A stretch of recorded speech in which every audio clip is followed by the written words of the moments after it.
du Père, du Fils et du Saint-Esprit, ainsi soit-il.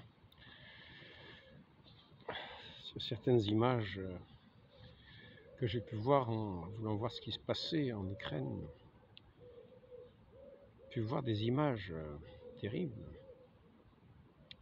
À savoir envoyer quelques soldats ukrainiens qui se regroupaient, étaient dispersés, qui se regroupaient en un point. Peut-être le chef du peloton ou de je sais pas quoi, de l'ensemble des soldats qui étaient là, leur a fait-il signe de se regrouper pour leur donner les directives. En tout cas, ils se sont regroupés et juste au moment où ils étaient tous ensemble, on voit qu'une bombe est tombée en plein sur eux. On n'a plus rien vu. Après, il ne restait plus rien, plus personne, plus personne. D'un instant à l'autre, il n'est resté plus personne. Ils se sont regroupés, ils étaient comme ça en train de presque parler, et d'un seul coup, plus rien, plus personne. Plus personne. Imaginez. Ils ne se sont même pas rendus compte qu'ils partaient. Ils se sont reçus cet obus à la figure. Tout le monde s'est pris cet obus à la figure. Ils étaient tous regroupés dans un tout petit espace.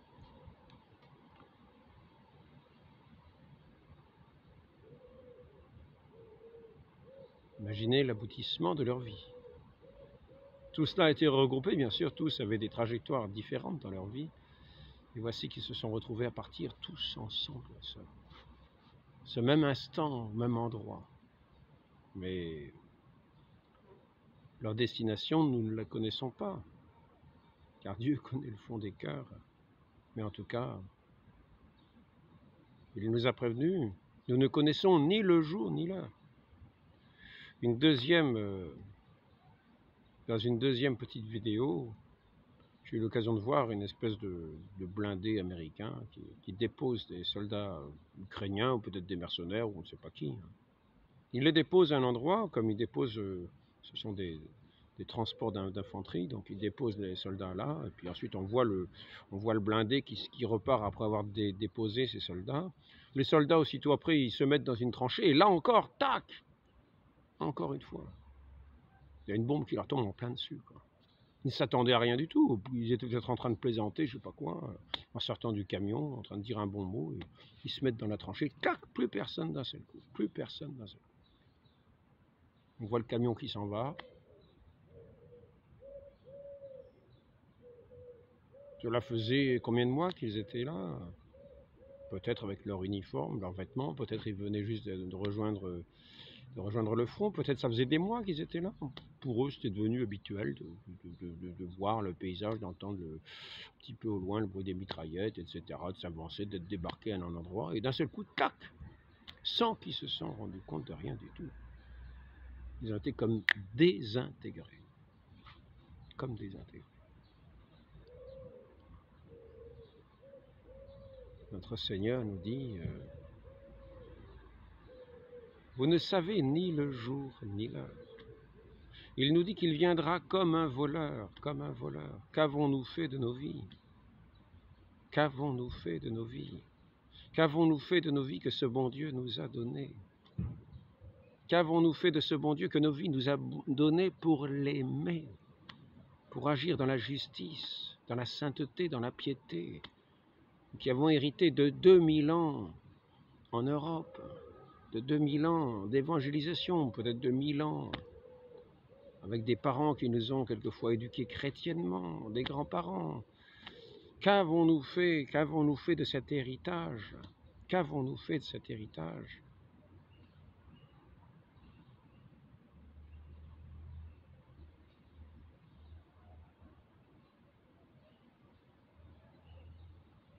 Aussitôt après,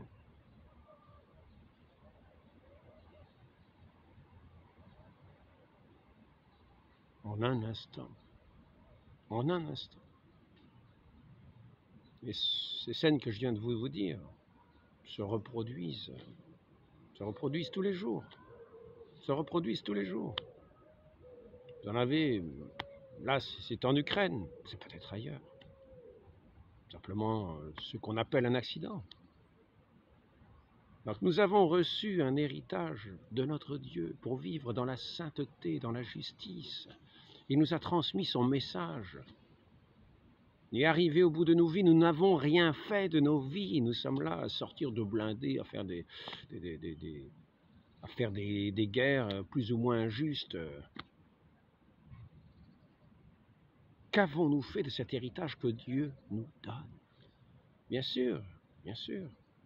Par le passé, nous avons vu des soldats qui combattaient saintement, justement.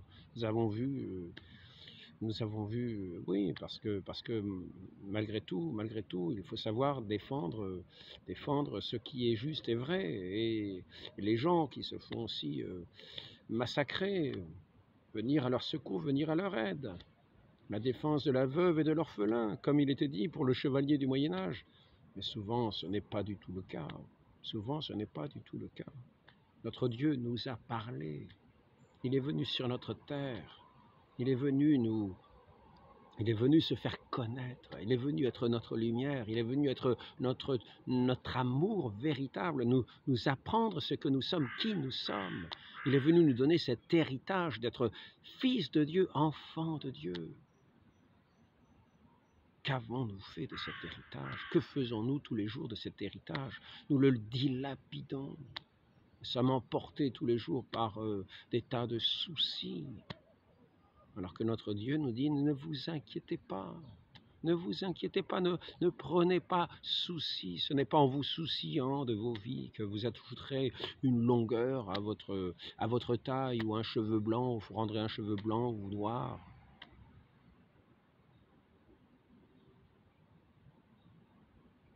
Que faisons-nous de nos vies? Que faisons-nous de cet héritage que notre Dieu nous a donné? De cet héritage précieux, de ce trésor, de cette perle précieuse qui fait que nos vies devraient sentir ce parfum de la sainteté, de la douceur, de l'amour, de la bonté, de la contemplation de la beauté des œuvres divines dans toute sa création, d'avoir recevoir notre prochain, rendre grâce pour ce prochain que Dieu nous donne, de rencontrer. Il est vrai que nous avons ce péché originel qui nous incline toujours sur les mauvaises pentes. Il est vrai aussi que nous avons Satan sur notre route, Satan qui est toujours le séducteur des âmes, pour nous détourner toujours de cette voie que le Seigneur nous a tracée, pour nous détourner toujours de notre héritage saint, et pour nous amener toujours dans un esprit perdu, dans un esprit de dissipation, dans un esprit de concupiscence, dans un esprit de peur, dans un esprit de doute, à sortir d'un engin blindé et à nous faire exploser sans même penser à Dieu. Sans même penser à ce Dieu qui est toute notre vie, qui a voulu être toute notre vie, qui nous a montré ce chemin de cette paix, de ce respect, de cet amour que nous devons nous porter les uns pour les autres.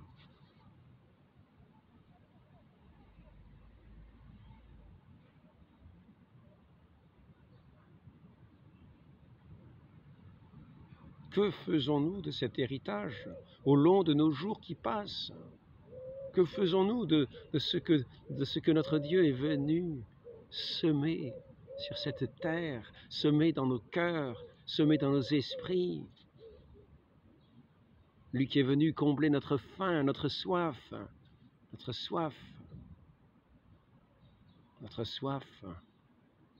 de ceux qu'il a appelés à être ses enfants, qu'il a créés pour être ses enfants. Et lui qui est venu être notre modèle, notre chemin, notre vie. Il est vrai, Satan est toujours à l'œuvre ici-bas. Toujours il est le diviseur. Toujours il est le séducteur. Toujours il est le menteur. Toujours il est l'artisan de la haine. Et sachons que notre vie, ici-bas, a son aboutissement, et ce n'est pas du tout celui que nous attendons. À un carrefour, marchant tout simplement dans la rue, et soudain, nous effondrons. Nous voyons quelquefois au sujet de ce Covid, vous avez bien vu, quelquefois certains présentateurs qui s'effondraient brusquement. On voit ça quelquefois pour ceux qui parlent de certains effets.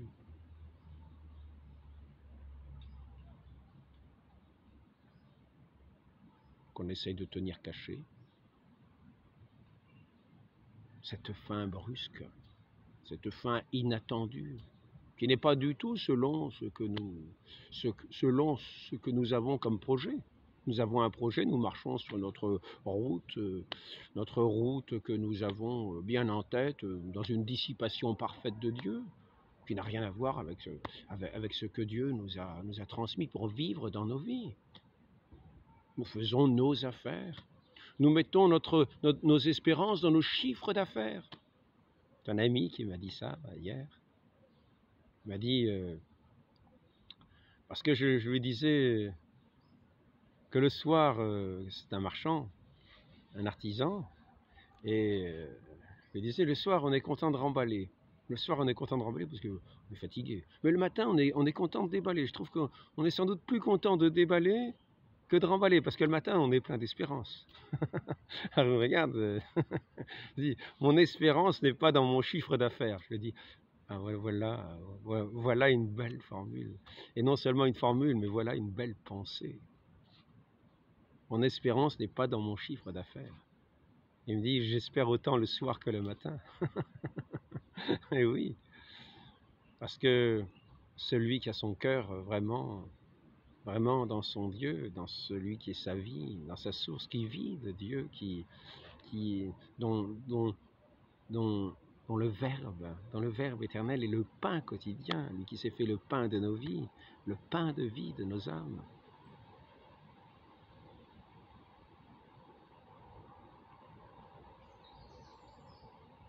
Il est venu nous montrer tout son amour, tout cet amour de Dieu, la splendeur de cette création, lui qui est venu comme poser le sceau sur cette création, tout en demeurant fragile. Il a pris notre mort, il est ressuscité. Il a pris notre mort. Nous qui sommes dans cette chair fragile, qui en un instant peut être comme désintégrée, il ne reste rien. Il est ressuscité. Il est ressuscité. Ce vrai Dieu, ce Dieu fait homme, il est ressuscité pour cette vie éternelle, pour cette vie véritable, pour cette vie qui n'a pas de fin, pour cette vie éternelle, pour cette vie qui doit être déjà notre vie ici-bas. Il est ressuscité. Gardons bien cela en mémoire. Tout ce monde est fragile, tout ce monde passera, mais notre Seigneur est ressuscité. Et nous tous, nous ressusciterons, soit pour la gloire, dans cette vie en Dieu, si nous l'avons suivi, si nous l'avons écouté, si nous l'avons aimé, si nous avons mis en lui toute notre espérance, et non pas dans nos chiffres d'affaires, si nous avons mis en lui toutes nos espérances, tout notre salut, et non pas dans nos moyens, non pas dans nos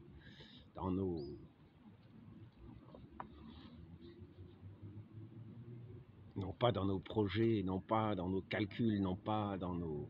Non, tout cela passe. On s'imagine qu'on va remporter la grande victoire sur la main adverse, on débarque du camion, poum, il ne reste plus personne. Désintégrés, comme si ces gens-là n'avaient jamais existé. Il n'en reste rien. Ici-bas, il n'en reste rien. C'est la fragilité même. Même pas de la poussière. Il reste... On pourrait les chercher, on pourrait se dire, mais oh, il n'y avait personne ici une seconde avant. Non, il n'y a plus qu'un trou. Il n'y a plus rien. Il n'y a plus rien. Donc, ne cherchons pas des victoires, n'espérons pas dans ce monde. N'espérons pas dans ce monde. Mettons notre espérance en ce Dieu qui est toute notre lumière, qui a ressuscité. Et qui est ressuscité pour ne plus mourir. Qui est ressuscité parce qu'il est en son Père. Parce qu'il fait un avec son Père céleste, son Père véritable, ce Dieu véritable, qui nous a créés pour le connaître, pour l'aimer lui, pour espérer en lui, pour vivre, être plein de son amour, de sa lumière, de sa douceur. Nous qui sommes ces héritiers d'Adam, nous avons renoncé à être les héritiers d'Adam. Nous avons renoncé. Nous qui sommes héritiers avec le Christ, nous avons renoncé à ce vieil Adam. Nous avons suivi le Christ, ce Christ qui est ressuscité, en qui est toute notre espérance, toute notre paix, toute notre joie, toute notre vie, tout notre amour, tout notre horizon, notre Dieu, notre tout, ce soleil de la gloire. Alors ne dissipons pas, ne mettons pas nos espérances ailleurs, n'imaginons pas que nous aurons des victoires sur des ennemis autrement qu'en notre Dieu, qu'en ce Christ, que le monde a combattu, que le monde a abattu, que le monde a élevé sur une croix pour l'abattre. Et notre Seigneur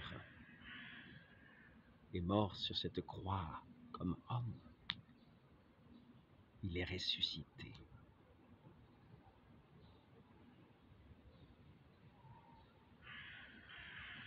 Par cette force de Dieu, il est ressuscité par cet Esprit Saint. Il est ressuscité aussi par lui-même, car il était Dieu. Il est Dieu. Son Père l'a ressuscité.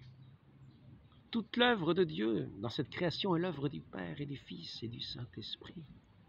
Ces trois sont un seul Dieu. Chacune des personnes est agissante.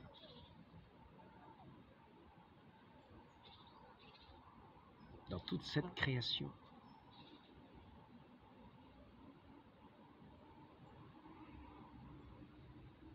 N'oublions pas notre Dieu.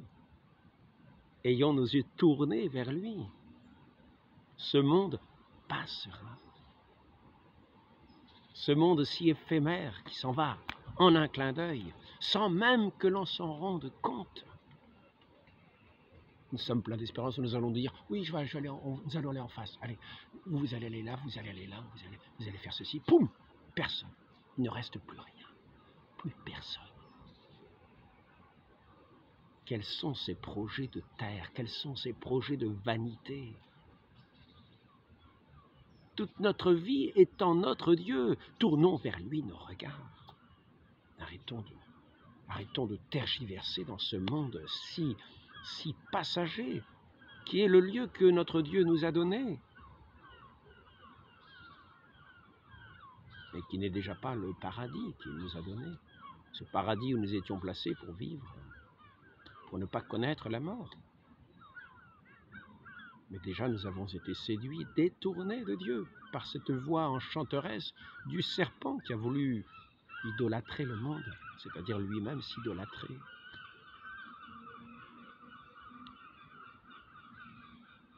Qui a voulu faire du monde un objet d'adoration éternelle, un culte. Mais il n'y a pas de culte au monde. Ce monde est maintenant, après cette séduction, nous avons été renvoyés de ce paradis, nous n'étions pas dignes. Nous avons été chassés de ce paradis de Dieu. Nous n'avons pas tenu notre contrat avec notre Dieu. Nous avions été placés dans ce paradis. Et ce Dieu nous avait donné de demeurer dans son obéissance en respectant, tout simplement, sa parole, en nous permettant toutes choses, pratiquement. Mais nous devions demeurer fidèles à sa parole. Et c'était un accord qui avait été conclu comme une alliance que nous avons rompue. Voilà que nous sommes très forts pour rompre nos alliances et avoir toujours des projets, des intérêts très particuliers. Nous oublions notre Dieu. Ne l'oublions pas, ayons les yeux fixés sur lui.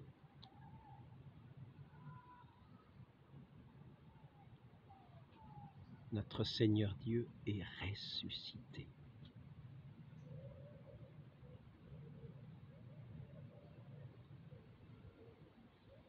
Il a vaincu le monde.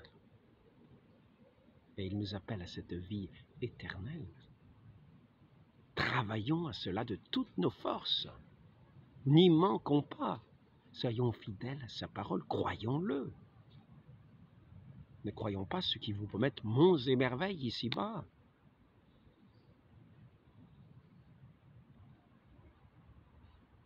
En un instant, il viendra comme un voleur. Notre Dieu dit qu'il viendra comme un voleur. Et celui qui avait engrangé, accumulé, etc., il ne restera rien. À qui iront tous ces biens? D'autres qui hériteront de ces biens les dissiperont, d'une manière que celui qui les avait engrangés n'imaginait même pas. Il avait des projets. Et ceux qui les suivent n'auront pas du tout ces projets-là. Ce sera comme une trahison. Peut-être ce sera l'inverse qu'il sera fait à partir de cet héritage.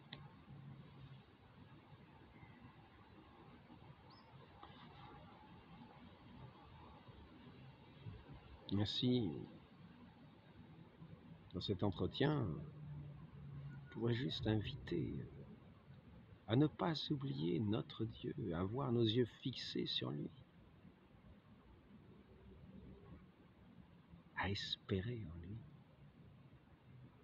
Non pas mettre notre espérance dans des chiffres d'affaires, mais n'oublions pas, espérons en notre Seigneur, en ce Christ qui est venu, pour être toute notre espérance, pour être notre vie, pour nous montrer ce chemin que nous devons suivre.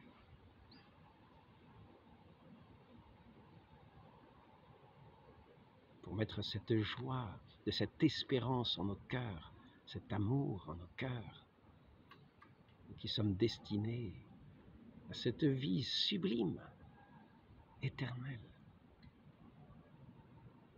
Il invite tout homme dans ce sens-là, donc ne cherchons pas des intérêts les uns contre les autres, réjouissons-nous.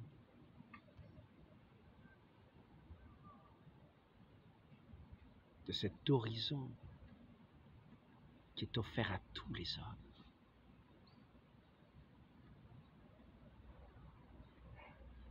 De cette vie qui est offerte à tous les hommes. Donc, en toute chose, sachons témoigner de cette vie de notre Seigneur Jésus-Christ, qui est l'alpha et l'oméga de tout cet univers.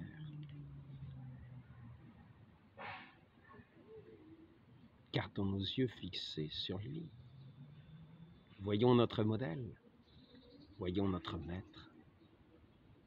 Soyons à son école, non pas l'école du monde, non pas l'école de toutes ces guerres intestines, de ces intérêts particuliers, de ces haines secrètes ou même publiques.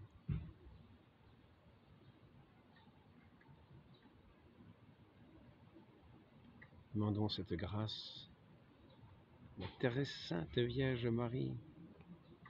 Demandons cette grâce de garder nos yeux fixés sur son Fils bien-aimé, de ne pas nous laisser séduire ni par Satan, ni par la chair, ni par le monde,